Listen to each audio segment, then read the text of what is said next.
জন আকাঙ্ক্ষার বাইরে গিয়ে অন্তর্বর্তীকালীন সরকার অন্য এজেন্ডা নিয়ে কাজ করলে মানুষ তা মেনে নেবে না বলে মন্তব্য করেছেন বিএনপির সিনিয়র যুগ্ম মহাসচিব রুহুল কবির রিজভী।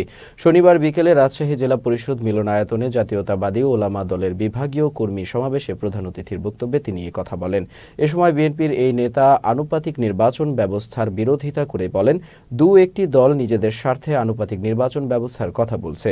এটা হলে মানুষের ভোটাধিকার ক্ষুণ্ণ হবে। যেসব দেশে দৃষ্টান্ত আছে সেখান থেকেও আনুপাতিক নির্বাচন ব্যবস্থা বাতিল করা হচ্ছে।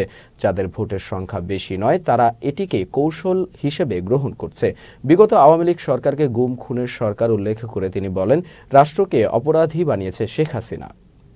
আমি অন্তর্বর্তীকালীন সরকারকে শুধু এটুকু বলতে চাই, ডক্টর ইউনূস সাহেবের সরকার জুলাই আগস্টের মহাবিপ্লবের পর প্রত্যেককে সমর্থন দিয়েছেন ডক্টর ইউনূস সাহেবকে। যিনি একজন গুণী মানুষ, তিনি এই অন্তর্বর্তীকালীন সরকারের দায়িত্বে থাকলে প্রত্যেকটা মানুষের কাছে আস্থাশীল হবে, প্রত্যেকটা মানুষ তার উপর আস্থা রাখে, এখনো রাখে।